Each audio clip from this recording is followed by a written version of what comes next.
अरुणाचल प्रदेश के बर्फीले क्षेत्र में एक छोटा सा गांव था। उसका नाम था तहसील।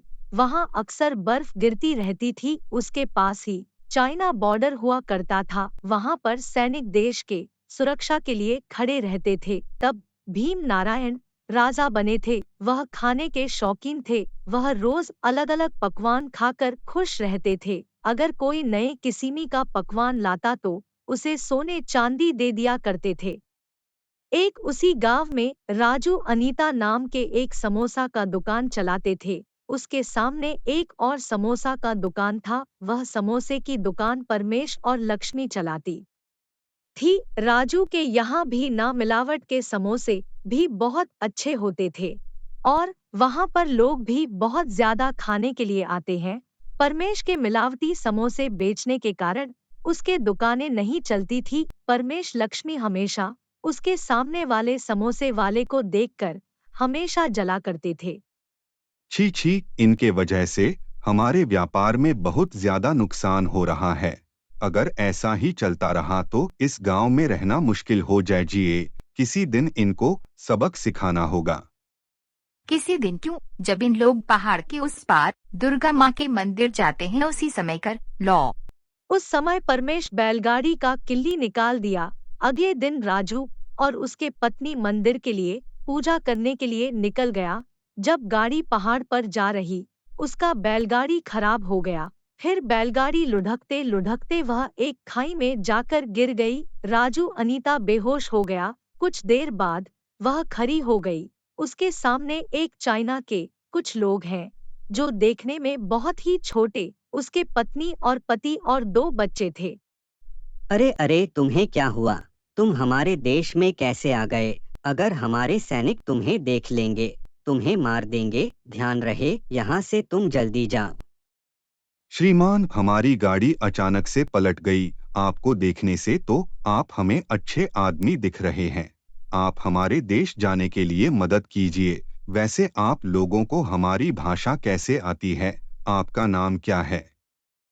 हमारा नाम पिंकिया है। हम लोग आपके देश में ही पढ़ाई किए हैं। जब हम लोग बचपन में थे, इसलिए हमें आपकी भाषा आती है।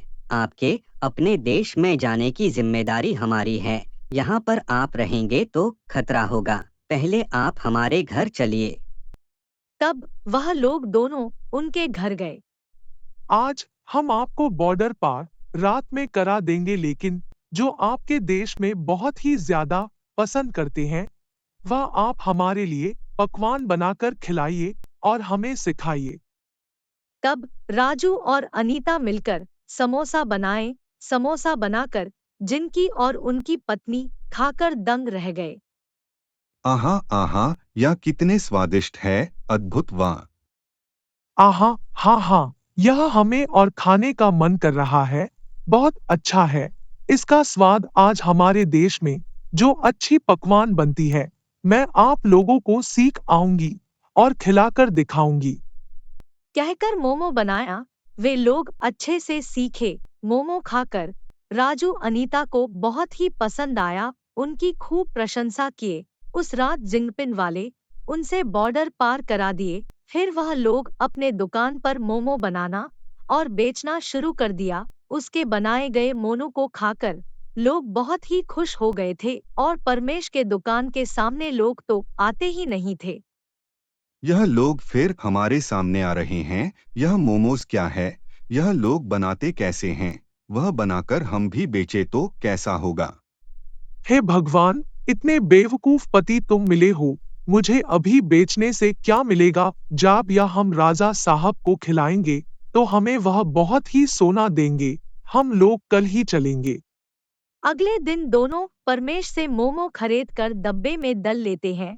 फिर राजभवन की ओर निकल पड़े। दिन रात चलते चलते वहां सुबह में पहुंचे। वहां पर सैनिक ने उनसे कुछ पूछा और उन्होंने जवाब दिया कि मैं राजा के लिए कुछ नए पकवान लेकर आया हूं। यह सुनकर सैनिक उन्हें अंदर जाने के लिए आदेश दे दिए। हम लोग बहुत ही मेहनत करके आपके लिए नया पकवान ढूंढे हैं। उसका नाम है मोमो। यह बिना तेल के पानी के भाप पर बनते हैं। यह सेहत के लिए बहुत ही अच्छे हैं। इसमें चिकन मोमोज है महाराज, खाकर बताइए स्वाद कैसा है। वह डब्बे को खोलकर एक मोमो को डालने ही वाले थे कि मोमो के बदबू आने के कारण वह तुरंत फेंक दिए। यह चिकन खराब हो गया है, या तुम लोगों को हिम्मत कैसे हुई मुझसे पंगा लोगे? सिपाही, इन्हें तुरंत फांसी पर चढ़ा दो। फिर दोनों पैर पकड़कर माफी मांगने लगे। परमेश ने पूरी बात राजा को बताया कि किस तरह यह मोमो राजू बनाकर बेचता है। महाराज, राजू और अनीता के दुकान पर मोमो खाने के लिए गए। उसके मोमो खाकर फिदा हो गए थे। वाह वाह, यह कितने अच्छे हैं। कहाँ सीखे, कैसे सीखे? फिर राजू मुझे सब कुछ बताया। तुरंत राजा श्री नारायण उसे सोना देते हैं। वह सभी लोग देखकर दंग रह जाते हैं और वैसे ही वह अपने दुकान पर मुंह बनाकर सभी को खिलाने लगते हैं।